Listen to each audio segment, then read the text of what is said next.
Beginner Astronomy Books with our listener guest, Jim, on episode 311 of the Actual Astronomy Podcast. I'm Chris, and joining me is Shane. We're amateur astronomers who love looking up at the night sky, and this podcast is for anybody else who likes going out under the stars. Just welcome you to the show, Jim, and then we'll get on to a piece of house business first. Hi, well, my name is Jim McKenzie. I've been listening to the podcast for, a couple of years, I guess. And despite Chris's protestations, I started at the beginning, and really it's been quite interesting seeing how the podcast has evolved. But just as we were getting ready to get started, I was talking to Shane and Chris about how I like that it's just a couple of guys talking about astronomy. I think that's the greatest thing about this podcast. It's why I found it so compelling. So it's really quite fun to actually be on it now. Good. Well, welcome to the show, Jim. Thank you. First up, though, Shane, we have a Patreon supporter to thank as well.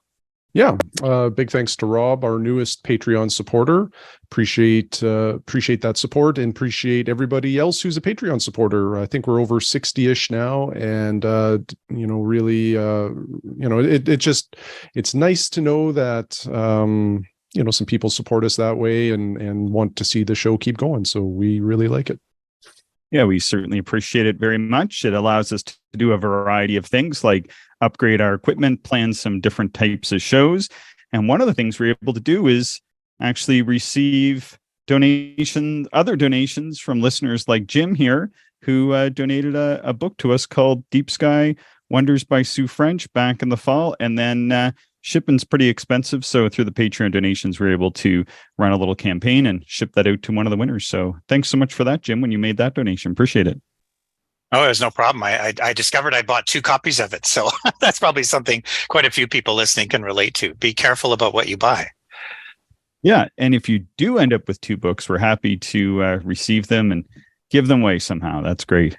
Good stuff. I'm glad you could put it to use. Yeah. I hear it went to a good home, somebody who enjoys beer in London, Ontario. So yeah, exactly. So yeah, we were excited about that. And then you're also getting quite a few astronomy books in. But just before we get to that, maybe we can talk a little bit about your astronomy journey so far, and maybe you can tell us how long you've been interested in astronomy. I think you kind of were interested, and then it had a bit of a hiatus and came back to it. Maybe you can tell us about that.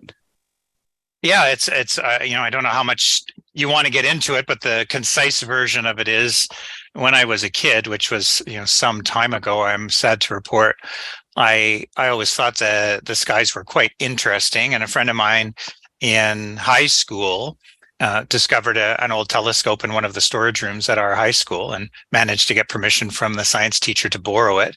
And I remember seeing Saturn for the first time. It was a 1950s 3-inch 75-ish millimeter refractor that was not in the best of shape, that had been a bit abused, in a gorgeous wooden case. And the reality is you don't need a lot to see the rings of Saturn, and this did the job just fine. And I remember as a teenager aspiring to build my own 6-inch reflector, which never happened. But back then, buying a telescope was a significant financial investment. And I guess, I casually observed. I remember in the 90s making sure I saw comets Hale-Bopp and Hyakutake, and certainly saw the odd thing here and there, but never really got any equipment. And then one day I happened to be in Toronto and had some spare time, and realized I was near a telescope store. It's no longer in business, but thought I'd pop in. And the next thing you know, I bought myself a 10-inch Dobsonian. And I'm not as religious about using it as you two are about using your equipment, but I have gotten it out quite a few times and used it. And the last few years, I really hadn't. And listening to this podcast, I can't even remember how I discovered it. I think I might have read about it in Skywatch magazine a few months ago. And listening to you two really got me quite interested. And of course, Chris, you talk about the classes that you run here in Regina sometimes. And I decided I would enroll for them and take them, and thinking that might inspire me. And the next thing you know, I'm bringing my telescope to class and showing people around, and here's Alberio, and here's Jupiter, and having a lot of fun with it. So I don't know if I'm going to be getting up in the middle of the night to do observing too often, but I'm really thinking I need to get this telescope to a dark sky like the grasslands one of these days and really put it through its paces. Well, it's great, Jim, that you've kind of reignited the passion. What's the focal length of your 10-inch? Oh, I was going to look that up before I came onto the podcast. It's one of those Skywatcher truss Oh, yeah. tube ones that collapses. So I think it's f 4.9 or 5.1. I Yeah. can't remember the focal length, but I'm sure you know the telescope well. Yeah. I'm quite familiar with those. I don't know if I've ever looked through the 10-inch version, but I've definitely looked through an 8-inch. It's a great telescope. I love the design that Skywatcher came up with there. That system, I think, just lends to, greater stability and less need to recollimate through the night. It's surprisingly easy to collimate, and I just listened to a bunch of your podcasts. I tend to get behind and catch up a bit, and I was on the highway yesterday, and I was listening to episodes 300 and 301, and I remember somebody at that little party you arranged with the club in Ontario saying that he threw his 12-inch Skywatcher truss tube Dob in the back of his Honda Civic, and that made me laugh because I throw my 10-inch into the back of my Honda Accord, so I can relate with that very well. But Chris knows this. I've been talking about getting a 3 or probably a 4-inch refractor of some sort, probably an achromat, but maybe if I can make the money work, I'll get an apochromat, and I need something that's a little bit less space consuming, because unfortunately this 10-inch Dob, as great as it is for localish observing, and I could probably get it to the grasslands if it were just me, but when the two of us head on a significant trip, there's just not room in the car for a gigantic telescope. So I need something a little bit more modest, and frankly, I think a refractor would serve me a bit better for planetary astronomy anyway. So I guess here I go down the rabbit hole. Thanks, guys. You're not the only one, Jim. We've had a few people state that we should probably put a warning on some of our episodes or some fine print about the impacts it could have to people's bank accounts. Can we put a picture on the podcast page about what an astronomer with no money looks like? I don't know what that would look like. like the every pictures astronomer on the cigarette packages. Yeah. Just like any astronomer. Exactly. It's funny. I've said to so many people, this is such an interesting hobby in so many ways. And we were talking a little bit. Shane and I have gotten into ham radio, although not to a huge degree, but the two hobbies share a lot in common. And one of the things that I really like about both of them, there's so many directions you can go. You can get into astrophotography. You can get into, just casual observing comets, deep sky objects, planetary astronomy. There's just so many different directions that you can go. And I think that's one of the things that I find the most compelling about the astronomy hobby. And to that end, you literally need to spend no money at all. You can get a significant amount of pleasure if you can get to a darkish sky and just observing the sky with your own eyes. And a pair of binoculars, most people have a pair of those sitting around, and you can do a lot with those. I think it's tempting to get yourself a gigantic telescope. And to be sure, if you actually are serious enough about astronomy, having a good telescope is well worth the investment. But it's just not necessary to have a lot of fun in this hobby to have that. You can do it on the cheap and do it well. Yeah, well stated, Jim. That's something that we try to talk about pretty regularly on the podcast. While Chris and I have a lot of gear, a lot of different telescopes, some of our fun, or some of the most memorable nights, at least for me, at Grasslands, are nights when we haven't even looked through the telescope. There's been some nights we just look through binoculars or just our own, naked eye observing. And there's just so much you can do, like you say, with very modest equipment or no equipment. And the hobby is just so scalable to whatever you really get interested in. Absolutely. I know a lot of the listeners may not have even ever seen the Milky Way. And I remember being out at a farm a few years ago, and I'd seen the Milky Way before, but I don't know that I'd ever really thought about it. But that night and in this location, I could literally see the Milky Way from horizon to horizon. And, I could have gotten, one of those lounge chairs and laid back there with a blanket and a beverage and just looked at that sky for hours if I'd had the opportunity. It was just beautiful. Yeah, for sure. It never gets old for me. No, it does not. That's for sure. And then when you get a telescope or a pair of binoculars and start exploring, even just wandering around without a specific goal in mind, it's just amazing. So yes, thank you for reigniting my passion for this hobby. I really appreciate that. Even if it's going to cost me some money, it'll be worth it. Yeah, so today's episode really is about talking about some astronomy books. And Jim, I think you've read some recently, and just curious what those were and what your thoughts are on them. Well, I've got a big pile of books, and time allowing, perhaps we can talk about some of the others. But I've picked a couple of books that I think are of particular interest to the newer astronomers, since that's the theme that we're talking about today. The first book is a book that, if you're lucky enough to take Chris's class here in Regina in person, and I guess on Zoom sometimes too, he constantly, well, not constantly, but often recommends a book by Terence Dickinson, who sadly just passed a few weeks ago. And the book is called Night Watch. And I just want to affirm my support of this book. I think for somebody that, a lot of the people that come to that class are like, I love the sky and I don't know where to start. And if somebody is listening to this podcast and feels a bit lost about what they want to do with that interest, and if they want to get any equipment or how they would use it, I think Night Watch is a really great place to start. One of the things I really like is one of the first chapters. Terence talks about the universe in steps, as he calls it, and it's scaling the universe. And one thing that always blew my mind is the whole perspective of things. The Earth feels like a big place, and it took me 2 hours to drive to Montana yesterday, which feels far.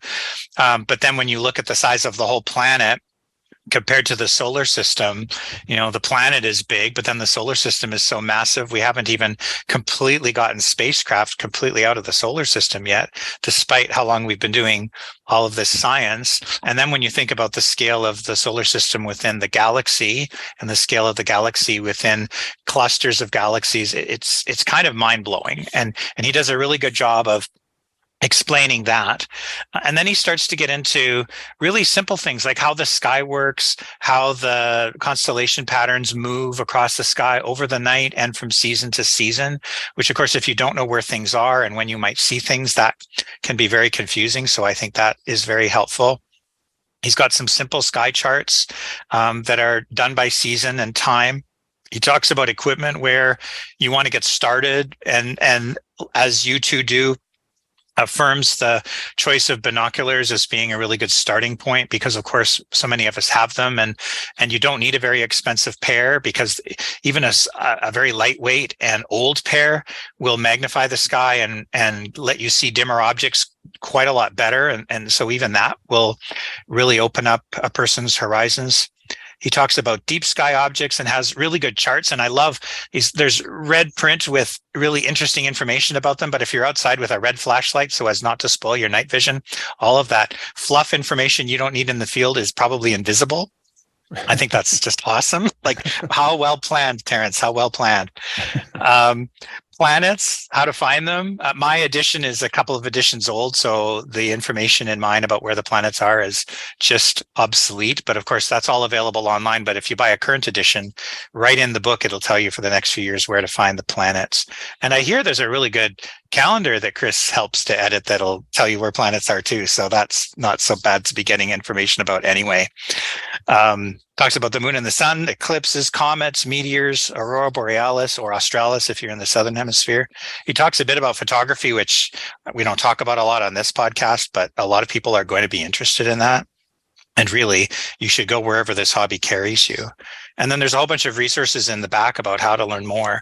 So I don't know that he goes very deeply into any of it, but he goes just the right amount to wet your whistle, so to speak. And it lies flat. It's coil bound. And so it's designed, you can take it out in the field with your red flashlight and use it. If this book doesn't get you interested in astronomy, then this hobby is not for you.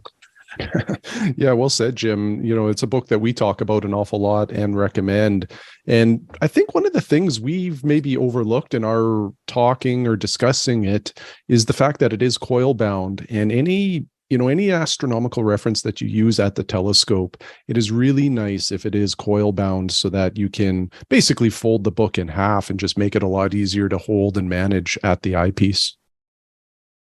Absolutely. And Chris has mentioned this a couple of times in class, so I'll steal this from Chris. He's mentioned how Terence is a Canadian astronomer. For we in Canada and the very northern US, that's really great because it's really designed for people in our latitude area. And it's really great to think that Canada had this great astronomer who is such a famous part about advocating for the hobby for people. We really hit above our weight in astronomy, I think. So it's a really great book. You could be at these latitudes anywhere in the world, and the book is handy. And in fact, he's actually got a chapter on the Southern Hemisphere too. So even listeners in the Southern Hemisphere would get some utility out of it. But even if the sky charts aren't completely useful, all of the technical information, which is at a very approachable level, I think anybody could. Yeah, Jim, you've gone on mute there somehow. Yeah, I something happened with the connection again. I don't know what's going on. How much of that did you lose?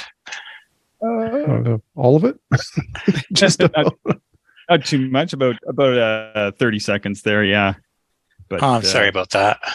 Yeah, well, don't worry, because it's everybody. Like I'm hearing different things. Shane's hearing different things. You're experiencing different things. Like it's I think it's just bad internet this morning. I guess it's something definitely is up, because it's all of us. It's not just you. So let's not worry about that. Yeah, that's maybe I'll just introduce and kind of get the flow going here again. It's all good. Yeah, I couldn't agree more, Jim. I think that Night Watch is just an excellent resource. My favorite parts on this that we often have trouble discerning which are the constellations that we're seeing. And especially when we're getting going in astronomy and when we're just starting out. I know when I had my first star charts, which were by Terence Dickinson, they were just cut out from a newspaper, and my mother would leave them sort of at my placemat on the Saturday morning. I tried to take those out and look at the stars, but there is a bit of a challenge there, transitioning from just a piece of paper with dots and lines to what the stars actually look like in the nighttime sky. And what Terence Dickinson did that I'd never seen done as well, at least, is he plotted out on one side of a page, or like two-sided, there's two sides in a book. There's two page sides in a book. And on the left side, he puts a representation of what the night sky looks like, sort of in a drawing format, in like a beautiful black sketch with white and somewhat colorful stars. And then on the right side, he puts your star chart. So it gives you the ability to sit in the comfort of your home and kind of recognize what the stars look like as an accurate representation of the nighttime sky. And then on the other page, he has a representation of a star chart. And to me, that teaches somebody not only how to recognize the basic stars in the sky, but it also is a learning tool for people to learn how to use star charts. And I think it's quite well done. That's my favorite part of the book. Yeah, absolutely. And I mean, different people learn in different ways, but I find I learn the patterns of the constellations, the major stars, and that helps me recognize where in the sky that I am. And I'm sure probably people at the level of you two, you just know where you are by looking anywhere in the sky, just by virtue of your experience and the frequency that you're observing. But I think early on, it's not such a bad idea to know those patterns and know how to sort of draw them in your mind and then recognize them in the sky. And one thing, of course, that makes the sky confusing to newbies is, the sky is moving seasonally and hour to hour over the night, and constellations that are circling the pole are, at any different orientation around 360 degrees, just depending on exactly when you look at them. So you kind of have to learn not just to recognize the patterns, but to be able to rotate them in your mind. And that comes with time. I mean, Cassiopeia, Orion, I can see those, the Big Dipper. I mean, I know that's not a constellation technically, but you learn to recognize those anytime just because you see them so often. So yeah, I love that. It's so much harder to recognize the constellations without those lines. It's such a good thing that we're so near those dark skies where those lines are visible, as you guys have said, Yeah, exactly. Yeah, it is one of those things that I think is challenging with astronomy. That is that the stars do change position even over the course of an hour. The stars move an appreciable amount through the night sky and in constant rotation around Polaris, so that, yeah, if somebody goes out on the evening in March, they're going to see stars just after sunset. For the most part, especially towards the southern horizon, those same stars are not going to be visible at midnight or 3 a.m. the stars are going to rise and set, and the closer they are to the south, the quicker they're going to rise and the quicker they're going to set. So it is constantly changing. And then throughout the year as well, stars are going to change. So it takes a number of years. And I always find that people who are really trying to do this and really trying to learn it, they go out and they look at the stars, and then, they might get a cloudy spell for 3 or 4 weeks, and then they come back and they're observing at a slightly different time, and it's a completely new sky, and they come back and they complain and they say, oh, I was just learning those stars and now they're gone. I have to learn a whole new set of stars now. Yeah, how dare they move? Another book that you, Chris, have brought up in your class, I'm sure it's been brought up on the podcast too, is that H.A. Rey book, The Stars. And so I bought a copy of that as well. And I won't get into it in great detail today, but it's another good book. He does patterns that are not necessarily the standard lines between the stars, but they're so much easier to recognize. And so again, just to learn how to work one's way around the sky, I think this book is really good. I even love that there's a few constellations. He basically says, don't worry about them. Like Scutum, the shield. He says, modern constellation, it's small and dull. Like, don't worry about it. Yeah. So the book Jim's speaking about is called H.A. Rey's Stars, A New Way to See Them. And H.A. Rey might be an author who's known to lots of people. I think he lived in Vermont, or he wrote the book in Vermont or something like that, not far from where I grew up. And then as well, what he did is he tied in a lot of different patterns in that made the constellations a little bit more recognizable for some people. Everybody learns different, like you were saying, Jim, but those stars that he drew the connections in, a little bit more fanciful, like, I think. And some people really enjoy that. I certainly have a copy and have recommended it to people as well. I think it's a great book for just getting out under the stars and making some of those connections, and then maybe seeing the star patterns a little bit different. It all just sort of accumulates and helps you to learn the stars and the constellations a little bit better just by seeing them in a different way.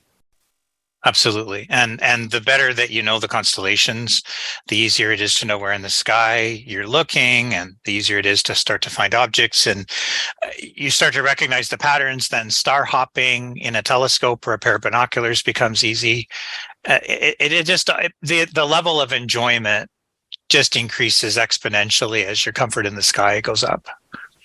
Yeah, I like the way this is going. We started with Night Watch, which I think is the most solid recommendation for a book, just because it covers the whole broad spectrum of getting started in amateur astronomy, including how to get out under the stars, and provide you with some of the basic star charts and tools that you should get in order to do that. And then by talking about H.A. Rey, we kind of step it back. We talk about, the H.A. Rey book is a real beginner's book. It's a book where maybe if you're reading Night Watch and you're going out and you're struggling to see those star patterns or to sort things out, just take that step back, get the H.A. Rey book, take that out for a few nights with your red flashlight. You need to have a red flashlight to preserve your night vision. And once you make those connections between the stars and the patterns that are up there, go back to Night Watch. Once you get those patterns down and maybe you're using your binoculars a little bit, perhaps that would be a good place for the next book. Jim? Would that be Turn Left at Orion? Yeah, sounds good. Well, we're on the same page. What are the odds of that? It's almost like we planned it, isn't it? It's all great conspiracy here. When we started actual astronomy, I should say this. I don't know if we ever shared this, Shane, but remember we did have people that were like conspiracy theorists, and they were like, finally, someone who's going to pull the curtain back on astronomy. Yeah. Strange. All right. Go ahead, Jim. You did pull the curtain back. It's a fun hobby. Don't think about it too hard. We're very disappointed. Well, I'm enjoying the podcast quite a lot. So I love this book. So it's called Turn Left at Orion, and it's by Brother Guy Consolmagno and Dan M. Davis. I've got the 5th edition, which I think is the most recent. And again, it's a lay flat coil bound book. So we've got the same advantage as we do with the Terence Dickinson book. I would say this is a notch more complex, maybe a notch and a half more complex than Night Watch. I don't think it's unapproachable at all, because he really starts at the beginning, and he actually talks about how somebody once showed him Alberio, which is a star in Cygnus, famous because it's a double star where the two stars are very different in color, and it's very obvious to anyone who can separate them that the colors are different, which makes it quite a beautiful object and very simple to find. And that sort of wet his whistle about how to get farther in astronomy, and so the author's done a really great job with this book, again, teaching about how magnitudes work. Magnitudes are so confusing because, of course, bright objects are negative magnitude and dim objects are positive, which is very counterintuitive. And if you take Chris's fantastic course, you'll learn all about that. But he's got it all in the book here. He talks about how to use a telescope. Like, I love that. It's not just what kind you should get, but how the heck do you use one? Which, if you've never had one before and you don't have the good fortune of going out observing with somebody who actually knows how to use one, is actually something good to know, so you're using it correctly and you understand how eyepieces work and you understand how the mounts work. One of the best things in this book is he's got pages and pages and pages of lunar observing hints, like by a couple 3 days apart in the lunar cycle. The terminator, the line between the light side and the dark side of the moon, is of course moving across the moon. And so he's showing how it's progressing from new moon, and what objects are near the terminator are lit in that beautiful edge-on light. I do a lot of photography, and we talk about the golden hour, when shadows are long and the light is warm. The light being warm isn't really an issue on the moon, but those shadows sure are. And when the sun is low, which is that area near the terminator, it just becomes so much more three-dimensional looking. And I haven't actually gotten too busy observing the moon yet, and reading this makes me think, oh my gosh, I need to. There's just so much there. And I know people that are serious about deep sky observing complain about how the moon gets in the way of a dark sky, and of course it does. It's so bright, but the moon is a worthy object of observing all on its own. And he goes on and on about planetary observing. And then there's just dozens and dozens of pages of different areas of the deep sky that you can observe, with close-up drawings of how it looks in different types of telescopes. The orientation, of course, changes depending on whether you've got a refractor or certain types of reflectors. And so he shows you what the sky looks like, where the stars are, how to reckon yourself in that field of view to the object that you're looking for. Gives you an idea of what sort of sky conditions you need, what types of telescope are most likely to be the most successful. I mean, it's great. You can know nothing and you can go, I really want to observe some deep sky objects, and you can go in this book and it'll tell you, okay, it's this time of year at this time. These are objects that would be a good set of objects for you to consider looking at tonight, and here's how to find them. And you can actually go out and have a decent chance of finding them with this book. It's really enjoyable just to sit down and read it too. But this is a take out in the field and use it book for sure. Nice. Have you had a chance to read that Turn Left at Orion, Shane? Many years ago, like in a much earlier edition. It's a fantastic read. I really enjoyed it. I had a copy from Cambridge University Press. I was at a book show in Toronto back when we used to live in Ontario, and they had a copy there. And at book shows, they often give away free books. And they only had one copy of this book. And I was like, I just want that book. I didn't have a copy of it. And I just kept going back saying, can I have that book? They're like, we're not giving that book away today, sir, kind of thing. And so I just hung around to the end of the book fair until they were taking that onto the display. I'm like, I really want that book. Are you sure you sure you want to haul that back wherever you guys brought it from? They're like, fine, just take the book then. So I got the book. Persistence pays off. Yeah, I did give it away though. I got the book. I used it for a number of years. I read it. I agree. I think it's a great book. And then I gave it away to somebody in my class who was teaching Scouts. I think they borrowed it, but I think it's a permanent loan now because it's been like 7 years. So it's all good. That's a good text. Perhaps we should mention Brother Guy No, I have trouble saying that, but Consolmagno is how I'm saying it, but I don't know that I'm right. So okay, yeah, Guy Consolmagno. He has a connection to Regina. Did you guys know this? I did not know that. No, I did not. Tell me more. Yeah, to the Campion College there at the University of Regina. He not since the pandemic has he, but even I think in 2018 or 2019 he had come and given a presentation there. I've been to 2 or 3 of his presentations before. Now, typically he's talking about sort of a theological interpretation of the universe, and it's sort of tied in more with metaphysics than in actually looking at the nighttime sky, to me, which I felt a little bit unfortunate about. But it is interesting to go and hear him speak. He's a very interesting person and an amazing speaker, very excellent speaker. And if you want to hear more on him, you can look up the Vatican Observatory podcast with Brother Guy Consolmagno. I don't know. I'm never going to say it right, but maybe we can get him on the show. He can correct me, and maybe at that point he can talk more about actually observing the nighttime sky. But it's a good book. I think with that book, Turn Left at Orion, though, Jim, I think they do a lot of sketching and drawing in that book as well, on what things would look like in the nighttime sky through small telescopes. And I think that's a big benefit to people getting going as well. Absolutely. And just in case people might be put off by the fact that this guy is the official astronomer of the Vatican or whatever his title is, he's got an amazing title. I'd love to get his business card. This book is entirely secular. He certainly mentions his career in the introduction, but the content is all observational astronomy. So if you don't have to love religion at all to enjoy this book. He's just in a really interesting position where he thinks about all the theological implications of astronomy, but he is a very hardcore visual astronomer. You can certainly tell from the book. Yeah, no, it's an excellent book for people who I think who are just looking to make those first steps in actually hunting things down in the nighttime sky. And like you said, he doesn't really dive into any of the theological stuff in that book, at least not to my recollection.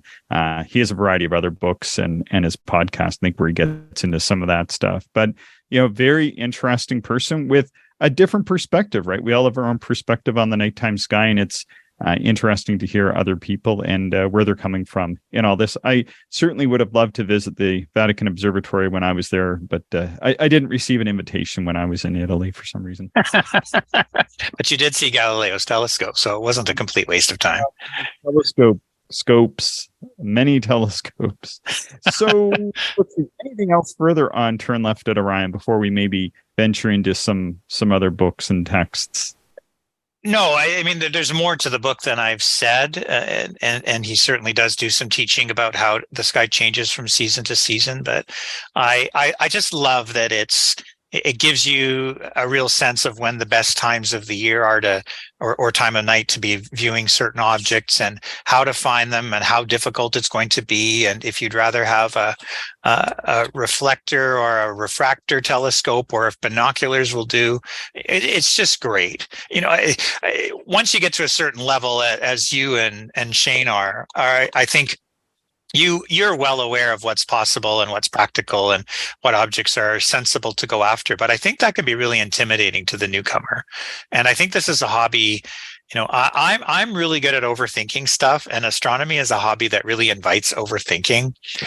This book really makes it straightforward. I think if you just get out there and do it and don't think too hard about it, find objects that are practical for your conditions and time of year and time of night and the equipment that you might have, and you just start enjoying it, the rest will take care of itself. Yeah, well said, Jim. I completely agree. Anyway, highly recommended. I don't know what I paid for it, but I don't care. It was worth it. Yeah, these books aren't expensive.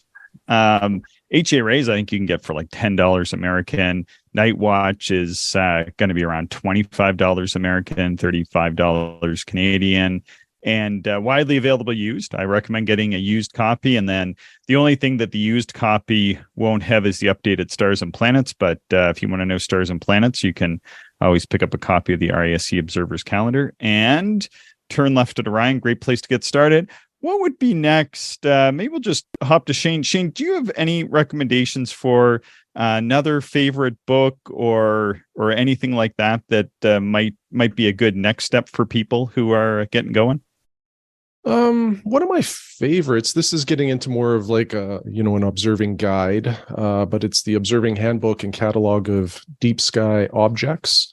This is another one that I don't believe it's in print anymore, but the used prices are quite reasonable.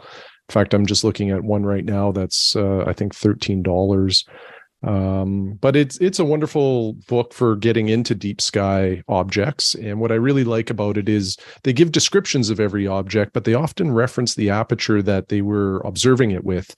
And the notes are all based on visual observations. And it just aligns on, an awful lot with how I like to observe.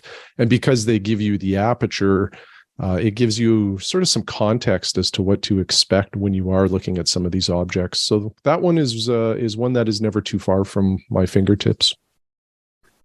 This would be the Brian Skiff and Longenbuehl book. I forget the Longenbuehl first name. Yeah, so sometimes referred to as Longenbuehl and Skiff's book. Yeah, that's a pretty good book. If I was going to recommend another book to you, Jim, I think the next book that you should read is actually 3 books. Okay.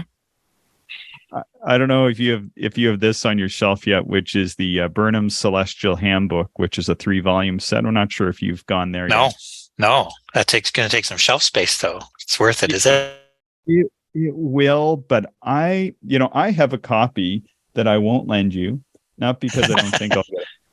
It's just that it's it's not here at present. It's at my Dark Sky site. But I also think that this is one that you would get a lot of interest in and read from. For example, it's by Robert Burnham Jr. The book is very out of date. So that's the big caveat here. You've got the up-to-date information-ish from Night Watch and how to get going and looking at the stuff with Turn Left at Orion, how to find the star patterns with H.A. Ray.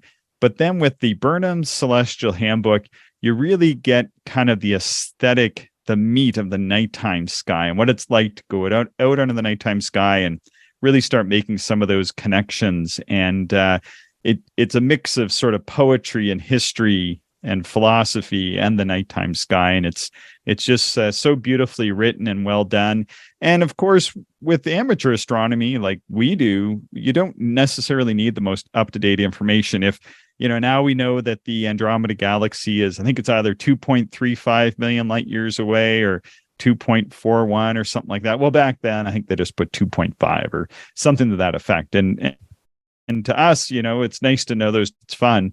But at the same time, the visual observation of it through the telescope is the same now as it was back in the 70s. So I would definitely recommend maybe taking a look, see if you can find a good used copy. And I think as well, Shane, didn't you get a copy in Kindle or something like that of that text?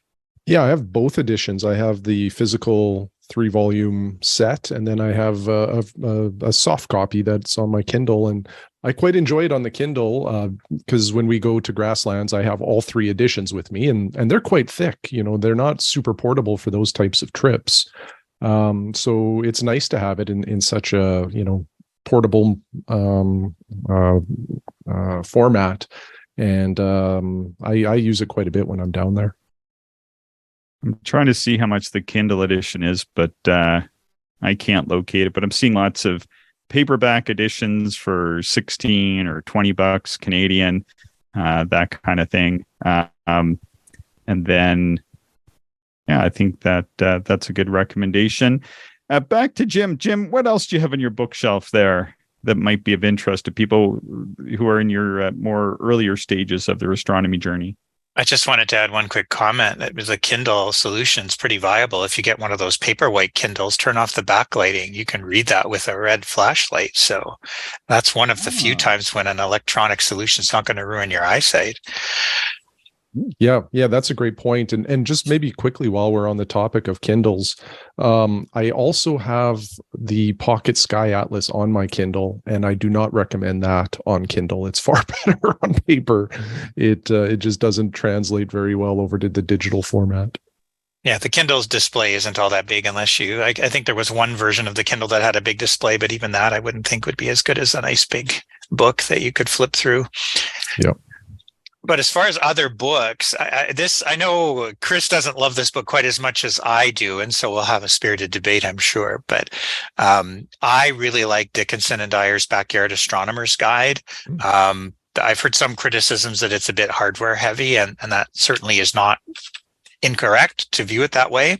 On the plus side, I think if you're starting to get more serious about astronomy and trying to learn about different eyepiece options and filters and so on, I think starting to learn about that hardware starts to become a good thing. And he talks about finder scopes and red dot finders and telrads and things like that. And one of the best things I ever did for my Skywatcher dot was to put a telrad on it. I love the finder scope on it, but it's just so much easier to use the telrad to get in the ballpark of something and then use the finder scope to get a bit closer. And so I sort of do a 3-step process to find an object. And he talks about those in here and gives it a little bit more information about making your way around the sky and getting into some of the topics that we learned about in Night Watch, but in a bit more detail. I don't know that it's quite as readable a book. It's a bit more of a textbooky sort of book, and it isn't lay flat, so it's certainly not a book you'd take out in the field with you. But for a cold winter's night or a cloudy night, I think it's a really good reference material. Thoughts on the Backyard Astronomer's Guide, Shane? I love it too. And just for the reasons that Jim said, it certainly is gear heavy, but that might have been the first astronomy book that I bought. And it really helped demystify the world of gear because there's so many different eyepieces and, learning what eye relief is and fields of view, and then learning about focal lengths of telescopes and EQ mounts versus AZ mounts and all of this complexity that is in the hobby. I feel like that book does a really great job to break it down and help you understand what is out there. And then, you can take that information and make some informed decisions about what will fit your approach to astronomy. So I think it's a great book. There's probably 4 or 5 editions out there now, and each edition, because it is fairly gear focused, has all of the latest, greatest type of gear in there. So it is one that you probably want a more current edition if you're buying one, but I'm sure even the older ones would serve somebody well. Yeah. It's a good book for gear-centered research, for sure. It helps to straighten out a lot of the challenges and issues people might face with sorting out the gear for the first time. And then as well, it has a variety of information there about the background on astronomy, going to star parties, information on astrophotography, and that kind of information. The sort of the shortcoming of that sort of, I guess, gear-centered focus is that the gear changes pretty quick these days, and it always has changed fairly quickly. But now finding gear information is probably a little bit better suited to the forums like Cloudy Nights, for example, or other places where you can find out the latest and greatest gear that's coming out, or read sort of the long-term reviews of a variety of observers. And I think that can be pretty helpful as well. The other downside of that book is that it's very expensive and it's huge. It's a very large and expensive book. So you kind of have to sit down and put it down on a table and then read it. It's kind of not light fare, unfortunately. But the other thing, I suppose, is it can place an unnecessary focus on the equipment versus just on the experience of the night sky. I wish when I was getting going, somebody bought me, and maybe this is just the reason why I have this perspective, somebody bought me a copy of the Backyard Astronomer's Guide to get going, because that title has sort of a better chapter or better title than Night Watch, for example, if you're looking to get started in backyard astronomy. However, I think Night Watch is a better Backyard Astronomer's Guide, in essence. because it actually has enough about equipment to get you going. And I think I think Night Watch really distills down the best nuggets of information about equipment and how to use it from the Backyard Astronomer's Guide, and then provides you with the tools and techniques you need to use to get out under the nighttime sky. But I think if you are equipment focused, like many folks are, I think having both sets of books. But if I was going to recommend one, I'd say get the Night Watch, and then once you're a little bit further down the path of astronomy, maybe pick up the Backyard Astronomer's Guide. So that's just my opinion, though. I wonder if different public libraries across our listeners' areas might have the Backyard Astronomer's Guide, because I think that may be a good book to go check out from your library and read it through once. And then you would be able to decide if it needed to be in your library. I think everybody will get some good content out of it, but it may be a sort of book that if you read it once and put it away, you might be fine. I think that's probably pretty good. I think it's one of those books you can almost take out for a couple of weeks, spend a few weekends with it even, and just take some notes on like Shane was saying, on that critical information on the focal length, how to use a finder scope, some of that kind of stuff. And I think you'd be able to get the additional meat out of that book pretty easily. And I guess the other thing is for the price of that book, which I don't know what it costs, but you can usually get 2 or 3 pretty good other observing books like Night Watch. You could buy Night Watch, H.A. Rays, and Turn Left at Orion. You could buy all those 3 books for the cost of one Backyard Astronomer's Guide. So that's kind of the trade-off you're getting. So I think buying those 3 books first and then taking this one out of the library, I think that's a perfect solution.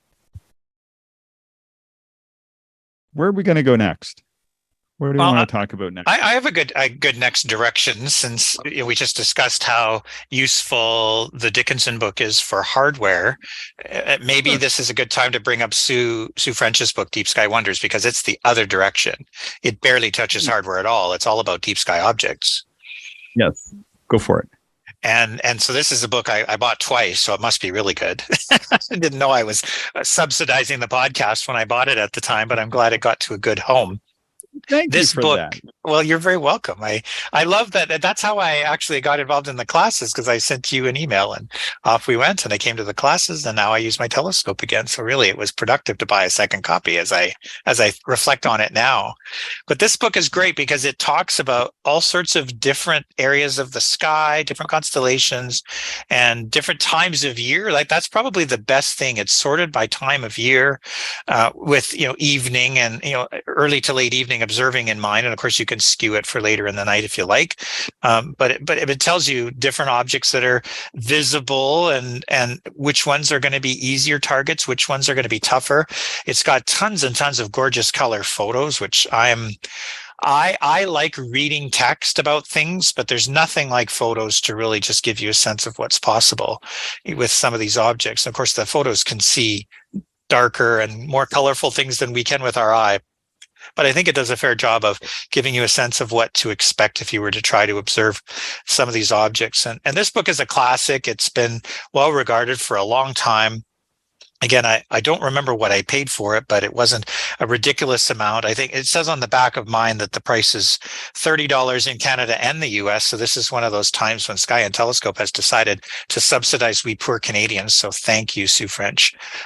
This is a really good book. And this is one I wouldn't sign out. This is one I would buy and did twice.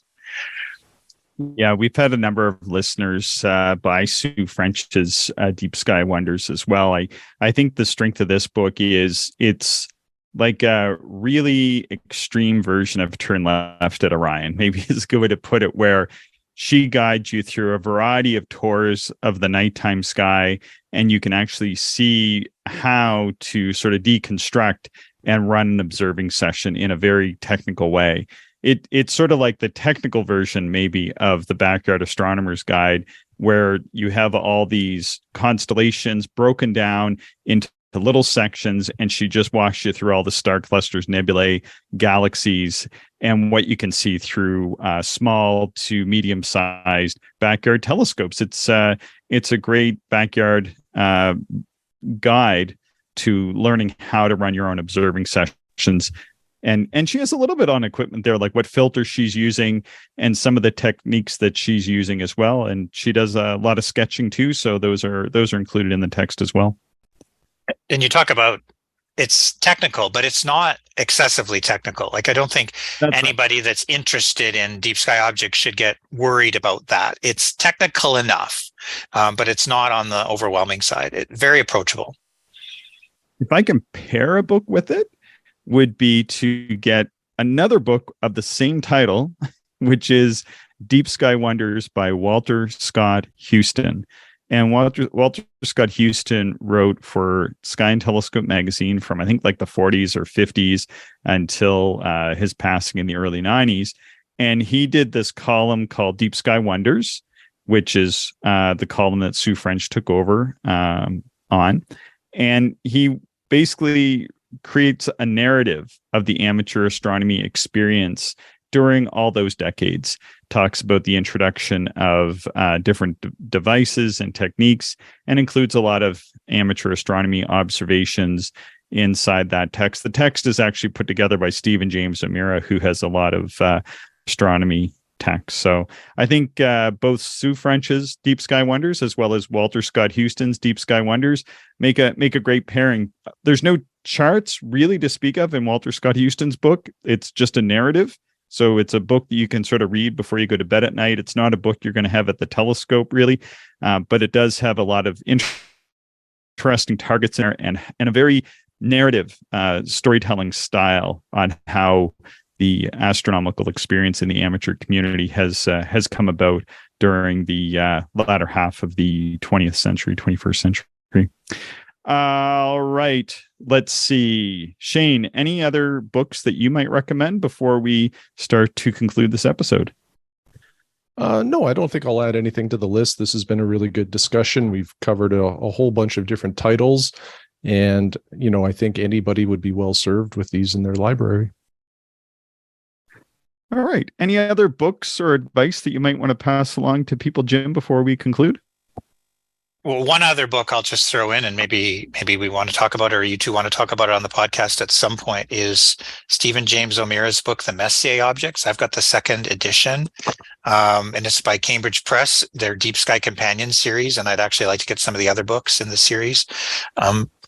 This is not a bad book for planning visual observing, but one thing I really like about it is it sort of talks about the history of Messier's object list, and I really enjoyed reading that. So it's almost like there's parts of it that are like a story about how it all came together. And of course, there's a couple of Messier objects where there were errors made and nobody's quite sure exactly what object Messier meant, and the author actually makes a good stab at trying to figure out what object it might be and why he thinks he's right, and letting you decide for yourself. So it's a really good reference book. I would think if a person were sort of trying to observe all the Messier objects in their astronomy career, it would probably be a good book to help sort of prioritize them. But it's also just a good book to sit down and read on a cold winter's night. And we're in a part of the world where the cold winter's nights aren't quite over yet. So I would definitely recommend that one as well.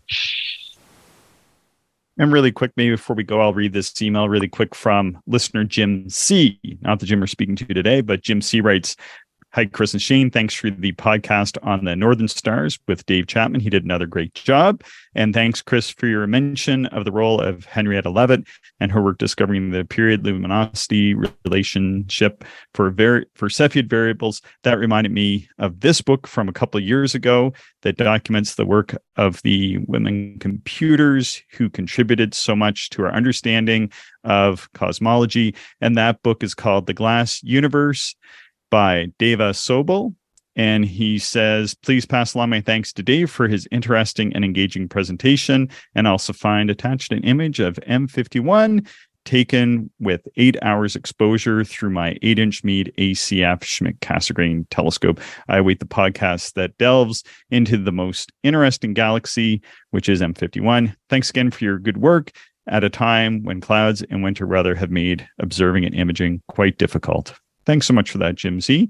And thanks so much, Jim M, for joining us today. Really appreciate you coming on and talking about some books. My pleasure. Thanks for having me on. It was a lot of fun.